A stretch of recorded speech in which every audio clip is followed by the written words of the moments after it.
William, hopefully your favorite videographer from Two Hats Publishing. I welcome you to another Two Hats special of community events. Let's look in and see what's really happening.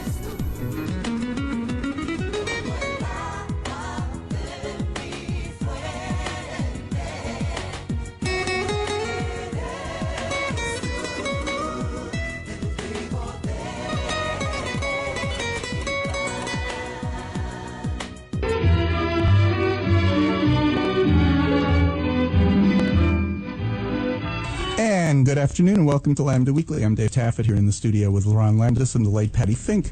Our guests today, we are honored to have Sharon Fancher with us, and we also have the Honorable Chris Luna. Why are you laughing? I had something in my throat. Welcome back, Chris. Thank you, Leron. Good to be back. And are these mics on? Mm-hmm. Yes, they're all on. It's just this that isn't on. You are here because you are co-chairing the Gay and Lesbian Fund for Dallas Green Tie for Greenhouse event next weekend? This coming Saturday, March 24th. And tell us what Gay and Lesbian Fund for Dallas is, first of all.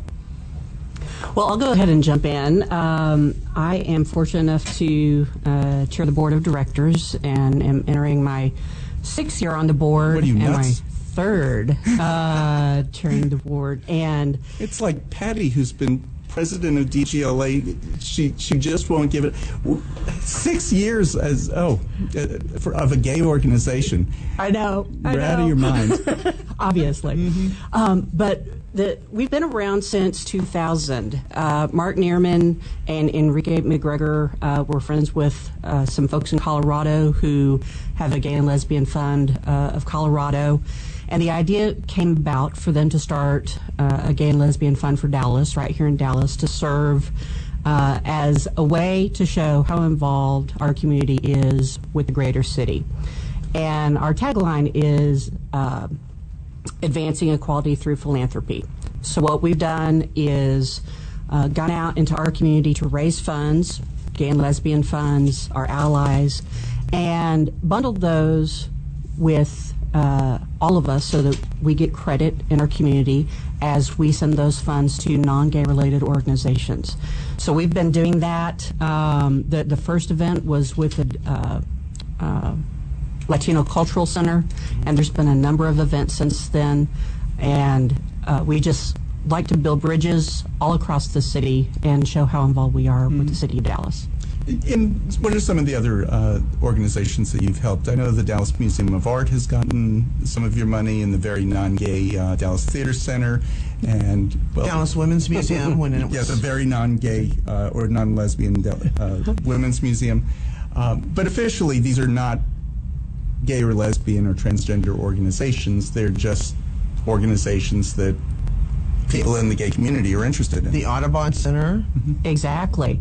Well, we basically have 2 tracks that we work on. Mm-hmm. So we have ongoing bundling relationships with people like the Dallas Museum of Art, Dallas Theater Center, KERA, and some others. And those are annual programs. So anytime someone is wanting to give money to those organizations, we ask for them to give it through the Gay and Lesbian Fund for Dallas. We track those donations. We bundle them into a package using some fancy manual accounting, like a check mark. And it allows us to do things. So, for example, with the Dallas Museum of Art, every year we're able to be one of the sponsors of one of the exhibits. With Dallas Theater Center, we're able to have production credit for one of the productions every year. So that's what we do on an annual basis. And then on a biennial basis, we have an application process where we select one beneficiary. We throw a big, fabulous party and raise a ton of money. And those are a one-off event. So that is Green Tie for Greenhouse for Shared Housing Center this year.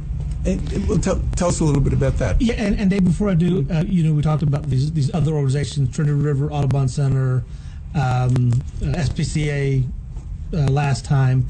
The thing I like about what GLFD does is through this application process, they make sure that the written employment practices are non-discriminatory, and their client or patron or guest policies are non-discriminatory. So you're right. A lot of these have a large single gay and lesbian community that participates and goes, but the beneficiary has to have that in writing that they don't discriminate. But I'll tell you what. Even though the gay community does have an interest in the Dallas Museum of Art and in the Dallas Theater Center, I remember the first time they did Angels in America, and HRC was a co-sponsor of it, and they were shocked. They never sold so many tickets. Every performance was sold out, and they couldn't figure out why this gay play performed, and this was at their old theater that was in Oak Lawn, performed at a theater in Oak Lawn, was attracting so many gay people.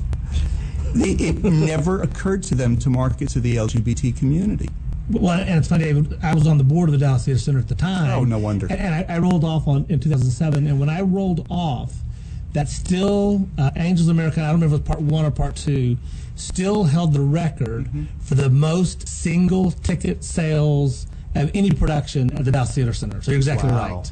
And that was true too for the airing on KERA of Finding Our Voice in 2000. It was the highest. That was a great program. The highest number of donations they've ever received. I know the name and I'm blank. What was it? Finding Our Voice. Finding Our Voice. Yeah, what was it? It was a film about the LGBT community right here in Dallas. Documentary. I mean, yeah, it was pretty basic. As a matter of fact, when I used to go speak, I don't know if you remember when they used to have the leadership training series. What was it? Leadership Lambda.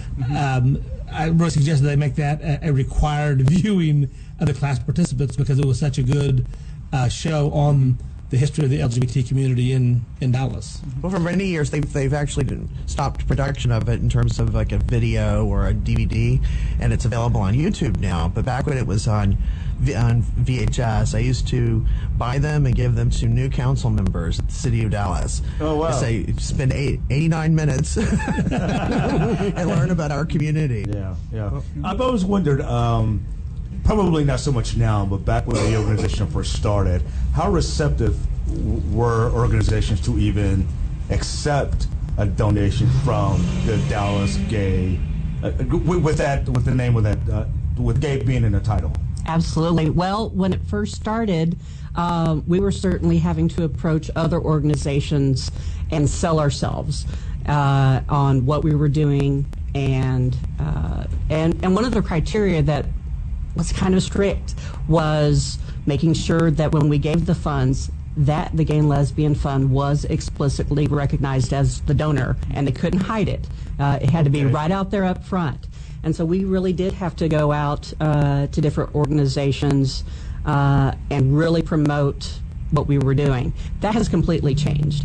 Now, as we are involved in a whole bunch of different projects, people come to us, and we're able to take the best of the applications and get the best presentations and find the best fit for our donors and promote our cause that way. So it really is a 180, but we also aren't complacent about that. Acceptance of the gay and lesbian community goes up and down, and we always want to make sure that we're paying attention to the conversations that are going on in the community and show just really how involved and how invested we are. There are a couple of examples of that are real interesting. Like at SMU, the Dean's Lounge in the School of Education is the Gay and Lesbian Fund for Dallas Dean's Lounge. It is. And the dean was gay at the time that was there, but it's still there and he's not. So whoever the dean is now has his office or her office right outside the Gay and Lesbian Fund for Dallas lounge. Exactly, and that's part of our enduring legacy. At each of these events that we do, we try to make sure that we have some kind of permanent plaque, some permanent presence, so that as people come and go, and as frankly as the public walks past those spaces, that it is something that they can always be aware of. And the question, it's a real easy one to answer. Why is this a Gay and Lesbian Fund for Dallas lounge? Oh, because they paid for it. Gay community paid for it. My favorite example, though, was at the Women's Museum, because the Women's Museum resisted using the word lesbian. And I went one time, there was one display that they had. It was a big long wall with just a picture and a little blurb what she did, picture what she did. And it wasn't just a timeline, it was just a whole wall of faces and what they did. And I just walked down the wall. I was showing somebody the museum, and I loved the museum, but they just left something out, and I just went pointing to them. The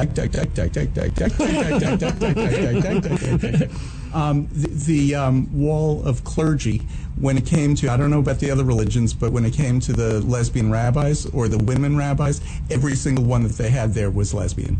You know, and it was just interesting that they wouldn't use the word, but at the Orientation Theater downstairs, it was the Gay and Lesbian Fund for Dallas Orientation Theater, and everybody went through that theater, so it was perfect, because you're not going to see that word again upstairs.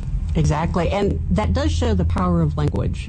Language does frame how we think about things and how we communicate them, and that's why it's so important to have these plaques up, to continue to have the conversations with different organizations and with the public, and not be afraid to say gay and lesbian, because it's very easy to think that, oh, we have all of our rights, oh, there's no reason to ever make another wave again. And as we can tell, you know, as time goes on, that goes up and it goes down. So we try to have an enduring legacy so that everyone can view the history, but also view how much we contribute on a daily basis. Has there ever been an effort to, say, catalog or inventory major donations from the LGBT community in the city of Dallas? Because I think that would be very interesting, because it wasn't I mean, you're highlighting the giving, but our community has been very generous over the years for decades in this city. That would be kind of cool to see, you know, like a third of the Performing Arts Center, or, you know, whatever it might be. That'd be kind of cool to see how much we've given over the years. That is, and you're right, Patty. The giving and philanthropy from the community has always been there, and for a variety of organizations and a variety of events and causes. That may be something to talk to the Dallas Way folks about. Is there some way to partner on that kind of historical aspect of the giving? Sitting here, I can start rattling off some names of people I know that have made significant gifts to different things, but you're right, there's probably no organized list. You know, and you were talking about being on the board of the Dallas Theater Center, Chris, and when you were, they were shocked that this gay play in a gay neighborhood would sell well. And they had gay donors and gay board members forever. Right. And because it hadn't been bundled, because it hadn't been labeled, it never occurred to them that the gay community is supporting them, going to their shows, giving them money, that they just never even thought about it. You know, and it wasn't a discriminatory thing, I don't think. Right. No, I think it was an under the radar thing, because as Sharon mentioned, GLFD does now, since 2000, does a great job of bundling and putting that together. You're right, before that, it was just people writing checks one off. And so you're right, there's always been that giving, but there's been no kind of organized accounting of it. You know, at the Dallas Museum of Art one time, I forgot what the exhibit was, but one of the main artists in this exhibit was gay, so the museum got this great idea, hey, why doesn't Dallas Voice sponsor the opening night instead of the Dallas Morning News? So we did, and when I got back to the office, I said, well, was it gay? I said, well, the artist, everybody there, you know, everything about it, everybody serving. The caterer. Caterer, waiter, right. Everybody there. The museum, I think, had a better idea that it was coming, but I don't think they knew how much they were getting from the gay community. You know, and one of the things that you said also, Sharon, that struck me, you said that we have our rights, and hopefully they won't be taken away over the next couple of years, but that's another show. But we have our rights, but we also have responsibilities, and that's to support our community. And that's all I see this doing. We're just supporting the community. Art museum, theaters, you know, other museums, other areas like the Audubon Society, and I'm blank with some of the other things. SPCA. The SPCA. the mobile van that the SPCA rides around in now. It's the emergency rescue vehicle. Yeah, and to that point, David, when the GLFD kicked off the current partnership with the Shared Housing Center for the event in March, had an event over at what's it called, 2030. Sylvan and 30. Sylvan and 30. And you're right. So they brought the big van. There's the kickoff, kind of the transition. They're kind of closing out that event for SPCA and kicking off the event for Shared Housing Center. And you're right. There was the big van that said, donated by the Gay and Lesbian Fund for Dallas. So you're right. Think about every time that's going down the freeway, or every time you read about just recently, some hoarder or some puppy mill, and they're taking the van out there to be able to safely transport those cats and dogs.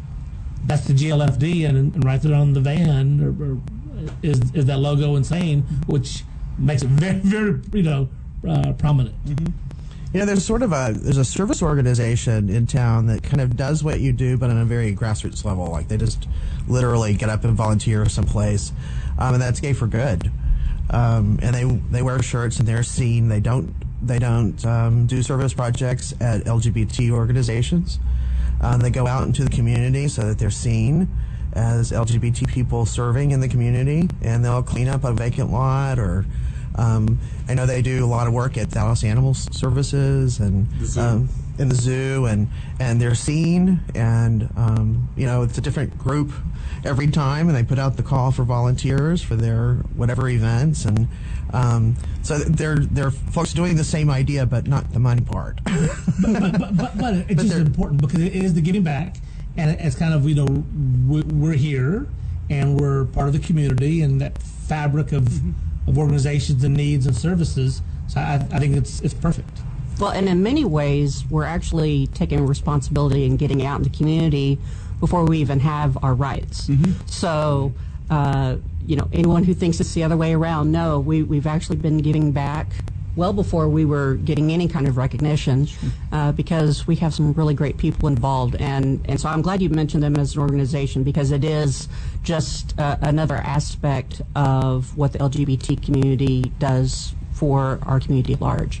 We need to take a break. You're listening to Lambda Weekly on 89.3 Knon FM. We'll be back with more right after this. This is Rollins Gilliland, and I'm listening to Lambda Weekly on 89.3, and darn glad to be doing it. And this is Lambda Weekly. I'm Dave Taffet here in the studio with Lerone Landis and the late Patti Fink, and our guests are Sharon Fancher and the Honorable Chris Luna. Chris, you were Mayor Pro Tem or Deputy Mayor? Deputy Mayor Pro Tem. Okay, third. Whew, thanks. Thank goodness. No wonder the city's 2 heartbeats away. 2 heart. Mm-hmm. But since leaving the city council, Chris has gone on to work in the Trump White House, and he really has a wonderful career. I love you too, David.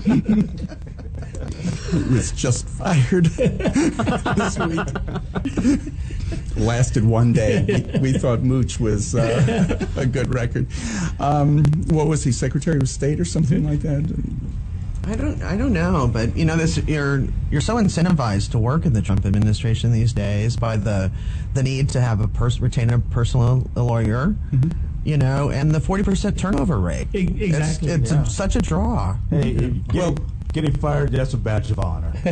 Well, not when you're fired 2 days before your retirement date. Oh yeah, that was so nasty this week. Speaking of, have you heard about this? Mark Pocan, who's one of the 7 LGBT congressmen, yesterday tweeted in response to Andrea Mitchell, noting that if someone in Congress were to hire Andrew McCabe for a day or two, he could qualify for his pension. Yeah. And so Congressman Pocan from Wisconsin offered him a job. Offered him a job. Yeah. And I'd like a report on the biggest crime families in Washington D.C. So, and it could work. He could probably get his pension back. Mm-hmm. Sure. Yeah. So go LGBT Congress people. Just because you let go from one job in the federal government doesn't mean you can't pick up where you want time. Keep your seniority mm-hmm. and everything. Yeah. We're talking to Sharon Fancher, who is the president for 6 very long years of the Gay and Lesbian Fund for Dallas. And actually, your events are a lot of fun, and you have to be concentrating on those things and the giving the check over, which also is a lot of fun to do. Oh, that's the best part. Yeah. I do have to correct. It's 6 years on the board, only 3 as president. Oh, only though. 3 as president. Okay, so you're not as nuts as we In were dog saying. years, it seems like 6 years, you know. There's plenty of blame to spread around. So. And we'll put some of the blame on Chris Luna, who are you on the board, or you're just sharing this event? So co-chairing the event because the beneficiary is Shared Housing Center, which is a nonprofit that I've been involved with for 20 years. In fact, I was first exposed to them when I was on the city council. They receive city funding, and Shared Housing is a housing organization in East Dallas that works to prevent and alleviate homelessness, but in a couple of different programs though. The first one is a home sharing program. So many times you have a senior who has a house, they can't afford either the taxes or the upkeep, and then you'll have somebody younger who has resources but has no housing. And so through this program, it matches them up. So somebody who has too much housing and somebody who has no housing, and it's kind of a roommate program, if you will. The second program is a kind of traditional group home, and we have 2 homes in East Dallas for primarily single moms and their children. And that's what's called transitional housing, because the goal is to transition people from homelessness to their own house, their own apartment, their own place. And those folks may be with us for 12 months, 18 months, as they kind of get back on their feet. And then the third program is one that's called Rapid Rehousing, which is a federal program which moves people straight from being homeless into apartments. And so there it's really the apartment community and the apartment owners who participate in the program. And it's called rapid rehousing because they're quickly moved from a homeless situation, vetted to make sure they're ready to go back into that environment. But those are the 3 kind of main programs that Shared Housing does. Are there some programs for them to help them adjust to living in a shelter, not a shelter, but in a home? Yes, and as a matter of fact, this is one area where Shared Housing really kind of stands apart, I think, from some others. I don't say others just kind of warehouse people, but they don't have the same metrics. And so one thing that Shared Housing does is all of those supportive services, David, Shared Housing provides. So to give you some example, case management, so that you got to know where people are on this continuum of care. Money management, many times the problem they got in trouble is because they didn't manage their money. Life skills. Whether it's, they got mad at their landlord and got evicted or had other issues. Mental health counseling. A large part of the homeless population has mental health issues. And that doesn't mean they can't live on their own. They just need help dealing with. Exactly. Whether it's counseling, whether it's medication, whether it's therapy. Absolutely right. And Patti could use all of those. No comment. And then the last thing is employment, because many times you need resume skills, interview skills. So you're right. They could live on their own, but many times they'll need a job. And so no matter which program you're in Shared Housing, the supportive services are all there to kind of help you get back. It's one thing to put somebody in an apartment, it's another thing to keep them there. That's exactly right. And matter of fact, when I was on the council, I chaired our Housing Neighborhood Development Committee, and back then the stats were horrible. But because the I don't say recidivism rate, but the return rate was just so high. Yes, you got them off underneath the bridge, or you got them off the streets, and you put them someplace, but then 6 months later they're back on the streets. And one thing I think was learned from that time period is that model really doesn't work. And notice he said, while he was on the council, statistics were terrible. He left the council. They're good. we worked on it. I mean, downtown was my district, and so over by the farmers market and Deep Ellum, the Cedars, has always had a kind of a high homeless population. What is the success rate, do you know, of this program? So now, through these things, and as a matter of fact, Shared Housing has some great metrics and what we call key performance indicators to see how people do, we're in about the 85 to 90%. But the other thing we do is we don't cut somebody loose early. There are some that say you could be with us for 12 months, hard and fast, and then after 12 months, you have to move on. And so I think that additional flexibility gives us a higher success rate, because some people are ready to move on, maybe after 8 or 9 months.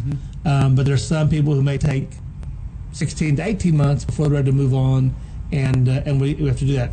The other thing is we also have a fairly high, I don't want to say alumni group, but kind of like once you're a client for life. And so I think many times people understand and know, if I hit a rough patch or have a problem, before it gets really bad, before I get evicted, before I'm back on the street, before my mental health problems have kind of resurfaced, then they can come back to the agency and we can get them the help they need.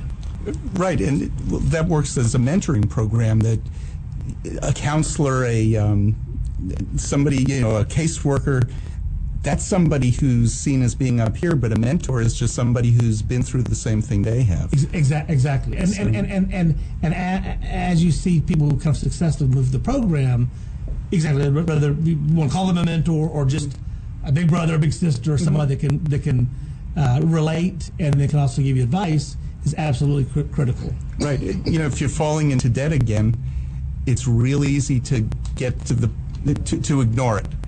And to just, okay, so this month I'm $200 in debt, next month I'm $500 in debt, and then I'm $1,000 in debt.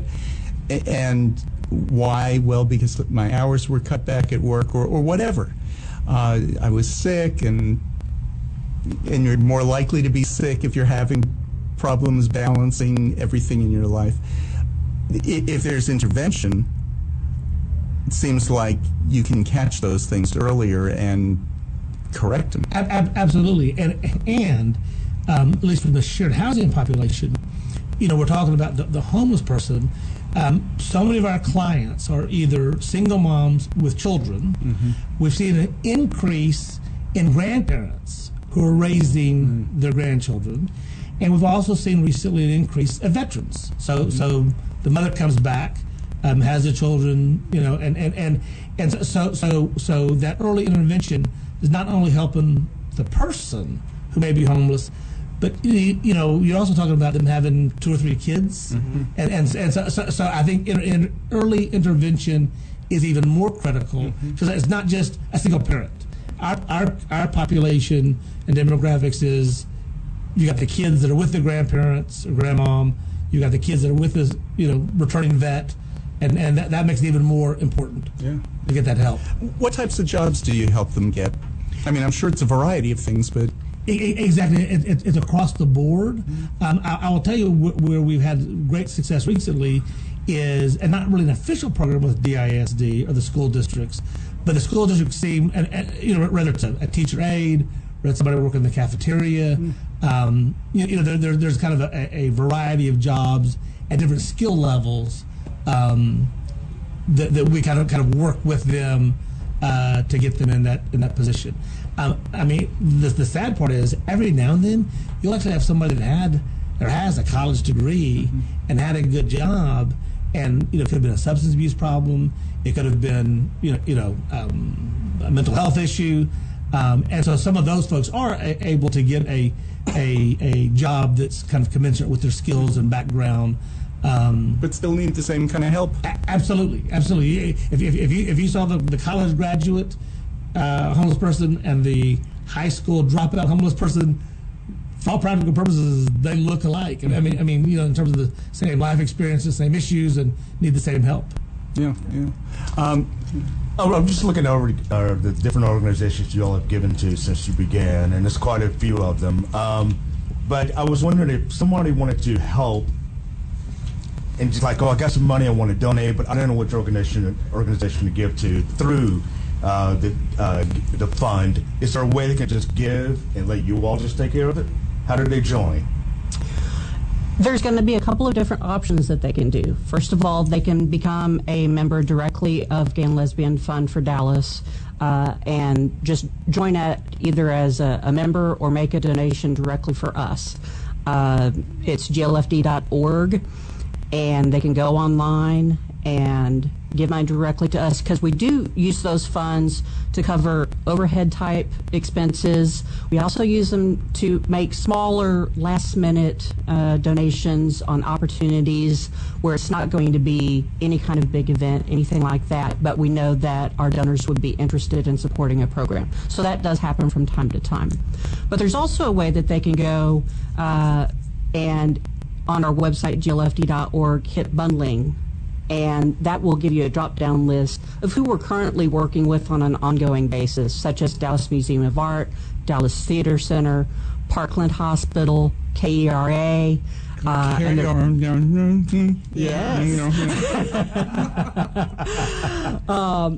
And people who want to give to those organizations, we hope that every time they give, they do it through GLFD, because that's the only way those dollars are going to be designated as coming from our community.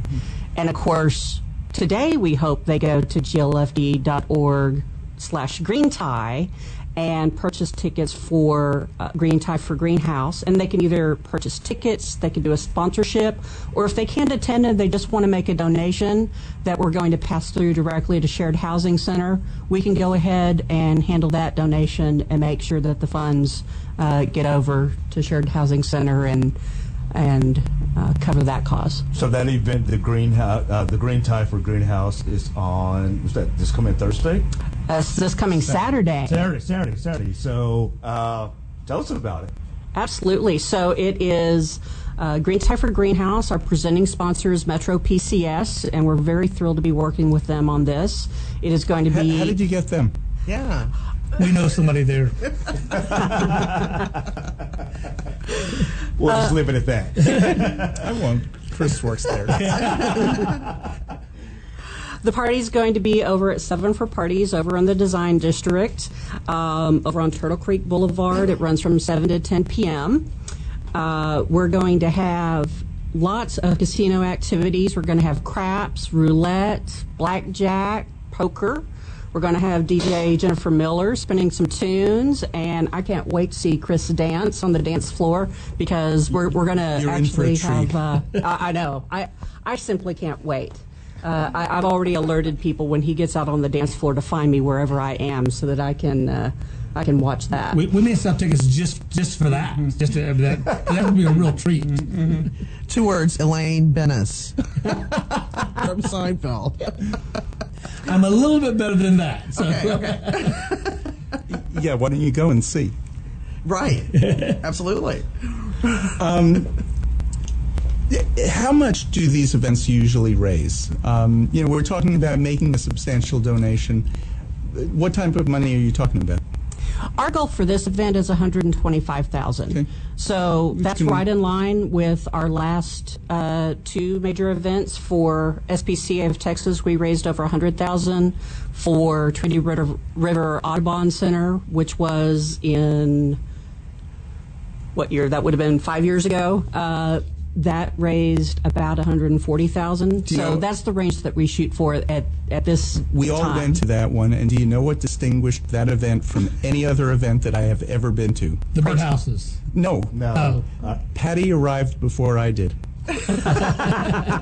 We were driving in, and Patty and Aaron are walking into the building, and I just slammed on the brakes. We opened the window. What are you doing here? They were early.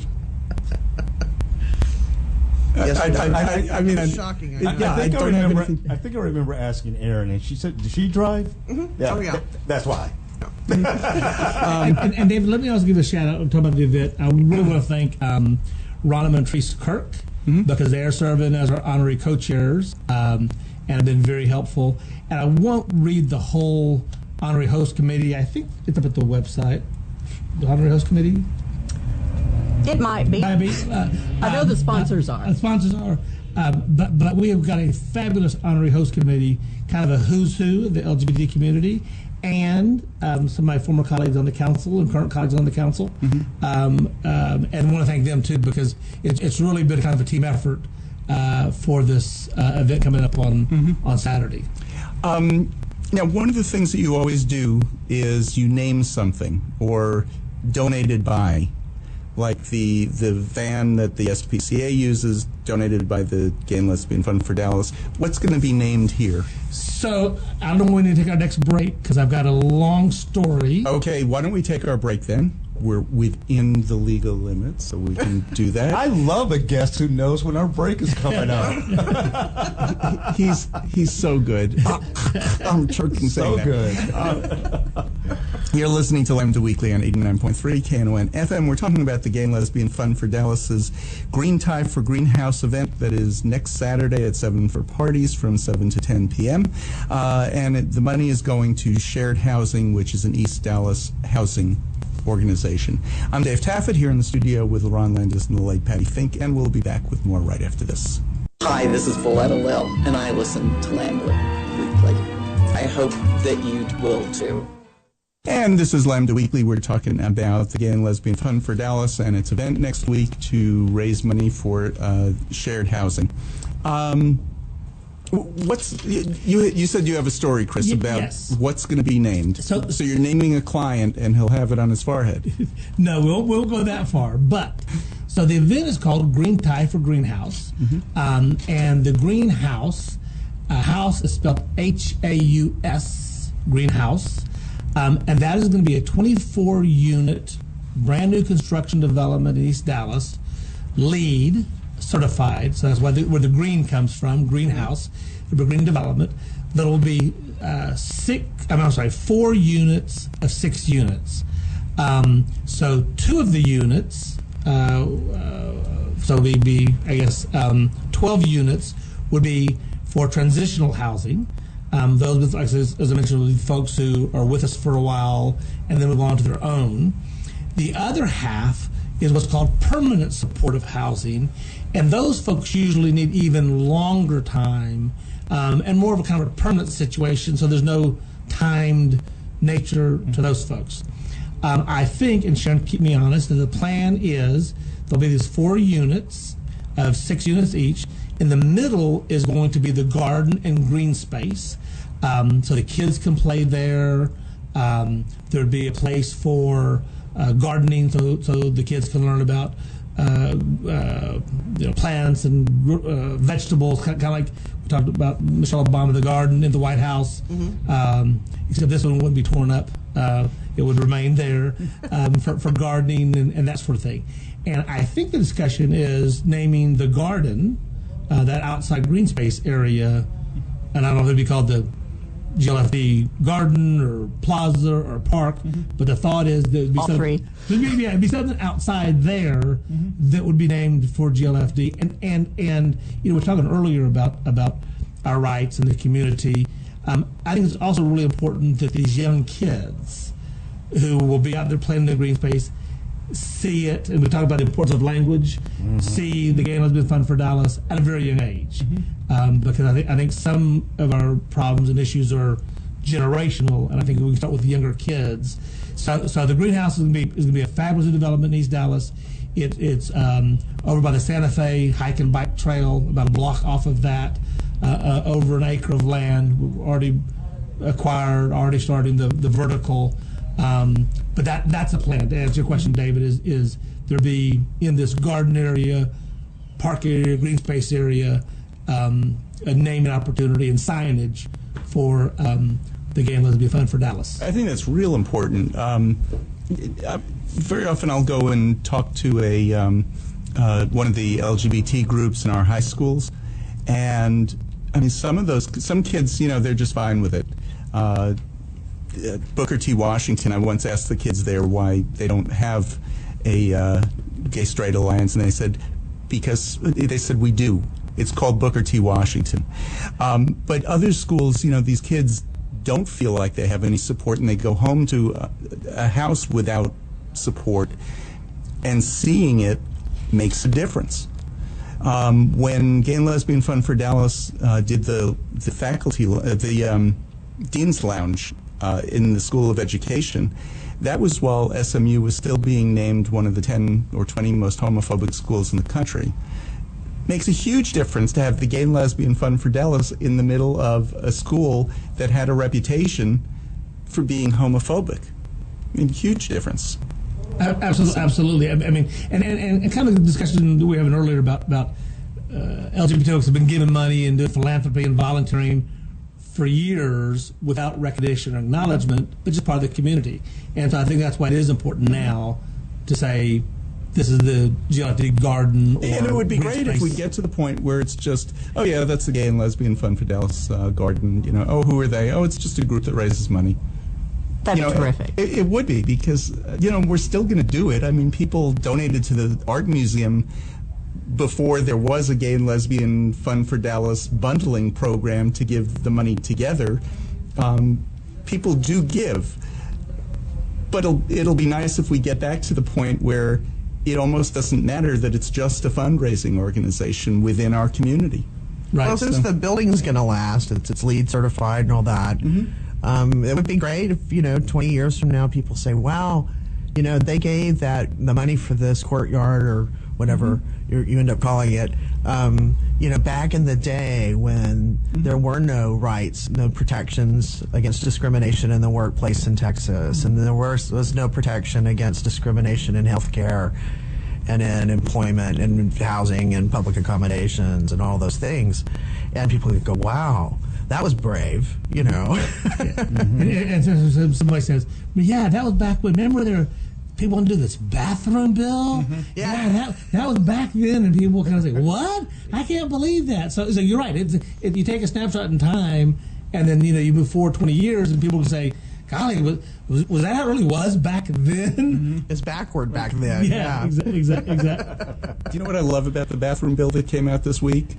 Our governor, who put that on the special session, did everything he could in backroom channels to make sure that the bill never got to his desk. He did not want that bill on his desk. He was that afraid of Dan Patrick. Isn't that interesting? Yeah. That whole report is very interesting. Oh. Yeah. But publicly he was for it. Well, of course publicly he was for it. I mean, yeah. I don't even know what to say about him. We're in a constant state of being gobsmacked. The entire country. It's like, how can you even name the things today that have gobsmacked me? I don't know. Yeah, but that story just got to me this week. That he spent so much time making sure that, and calling a special session where they did nothing but this stupid bathroom bill. They were supposed to do education, but that wasn't that important, so they didn't bother with that one. But they did nothing but this stupid bathroom bill, and he really didn't want it. Millions of dollars they spent on that special session. Oh, yeah. Yeah. It's just amazing. Anyway, we're talking to Chris Luna and Sharon Fancher, who are with Gay and Lesbian Fund for Dallas. Their event is Green Tie for Greenhouse. It's next Saturday, this coming Saturday, at 7 for Parties, which is in the Design District right on Turtle Creek. Exactly, and we're talking about different events. I mean, that's Wendy Crispin's facility or venue, and so a great partner with Wendy, and Pinky's Valet. Correct. They're awesome. Exactly. They are. Is a valet service. We're very fortunate to be working with both of them again. Yeah, so you're talking about great LGBT vendors and companies of these things. And then also I want to just give a shout out to 360 Vodka. Who is that? Can't talk that's bad. Beaujolais. That's Can't talk about champagne. alcohol on the air. Can't talk about bad what? Alcohol. Oh, you can't? No. We can talk about food. Can you talk about food? Wendy's, sure. Other food providers. Wendy Crispin, not Wendy's, the fast food Exactly. place. So say Stephanie Worsham, Cake Balls, Joy, Food Glorious Food, Lucky's, Ken Patrick, and Culinaire will have some great food at the event. So that will be Food as and well. drink. Food and drink. Yeah, exactly. Food and drink. We're calling it food deliciousness and boozy goodness. Exactly. Oh, I love that. And then there's also a great event steering committee. Things like this don't happen by themselves, and Sharon and I are fortunate to be the co-chairs for the event. But they've been a great 12 or 15-person committee that's really been doing a lot of the heavy lifting as well. Right, because Chris really didn't do anything. He's just the one who's... Exactly. I delegate. He looks pretty. I delegate. He looks pretty. Well, yesterday was St. Patty's Day. I should know from St. Patty here. But this event is called the Green Tie. So do you need to have a green tie to get into the event? No. And Sharon can tell you what she's going to wear. I am going to wear green to be in the theme. You're wearing green today. Yeah, I'm wearing green today to be in the theme. Show everybody on the microphone. Exactly. Look very handsome today. This is a great shirt for radio.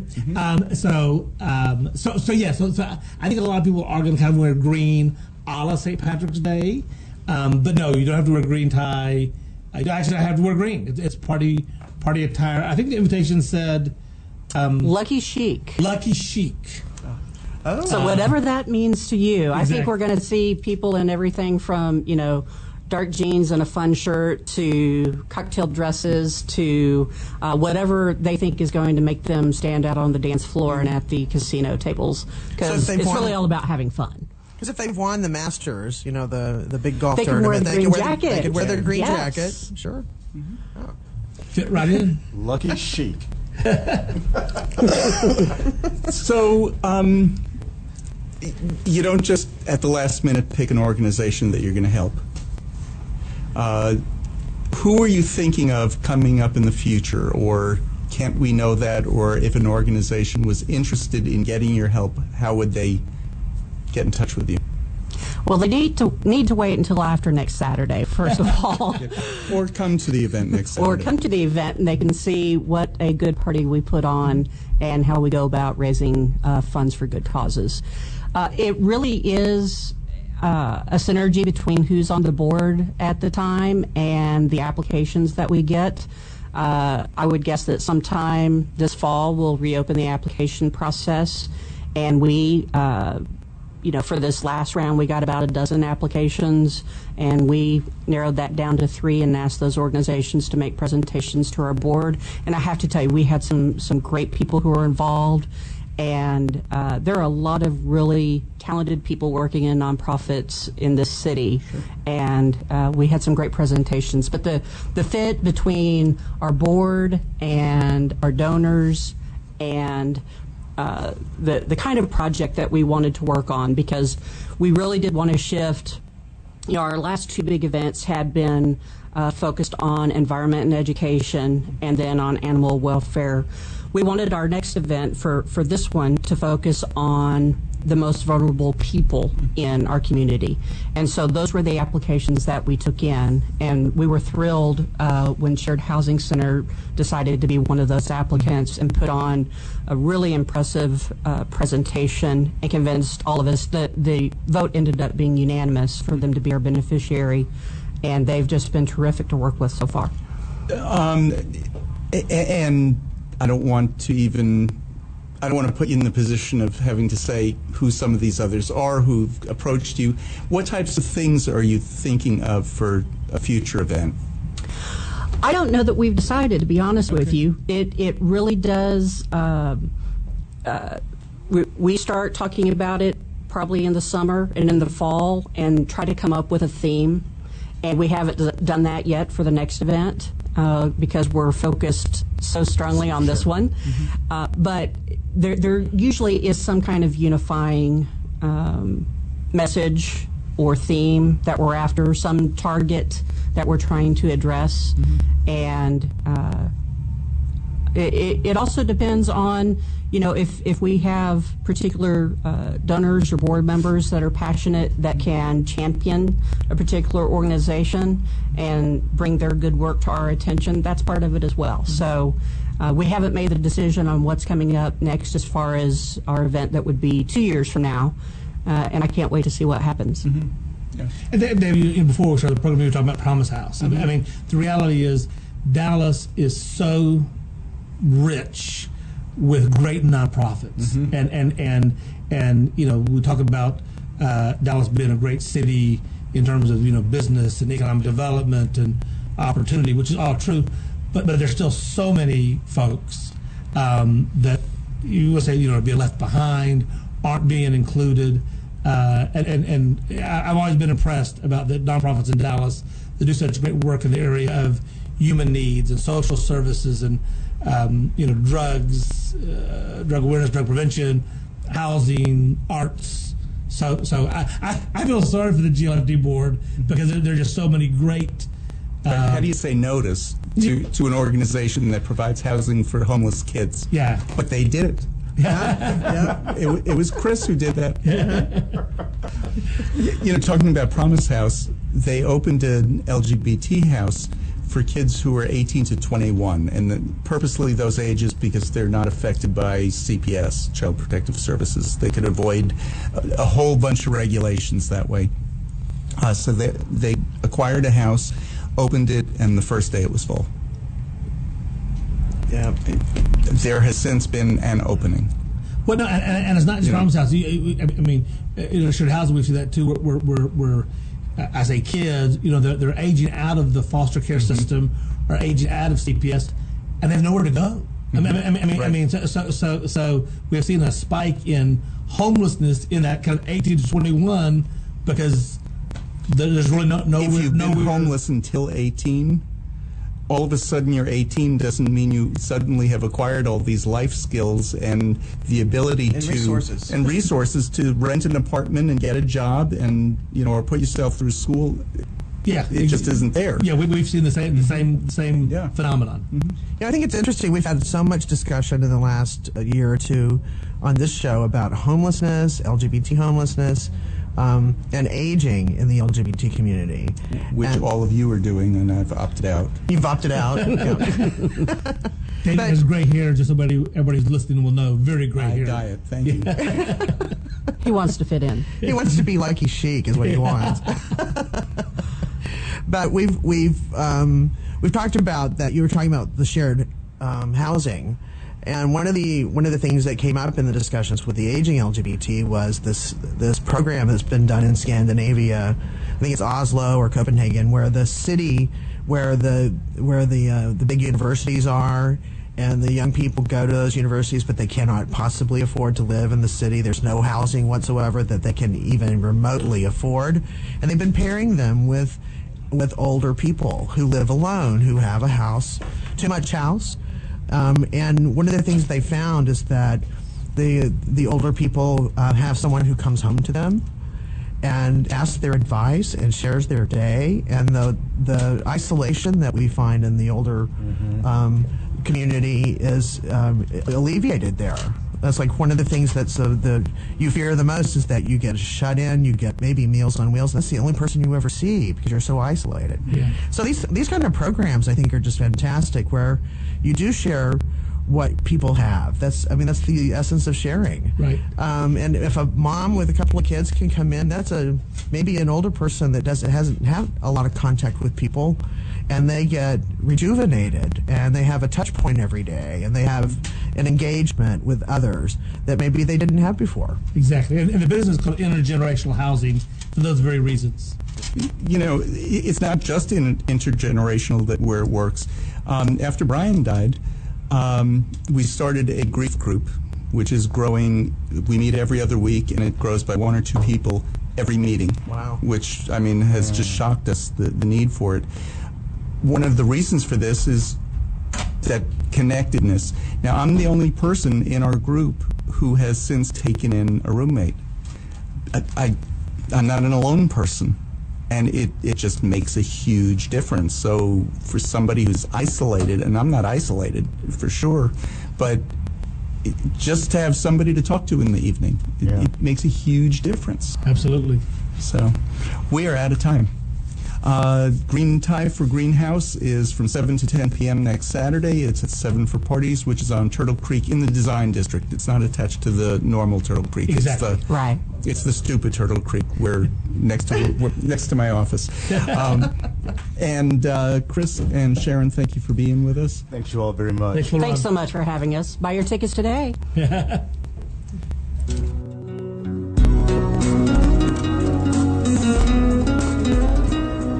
This is William, hopefully your favorite videographer from Two Hats Publishing.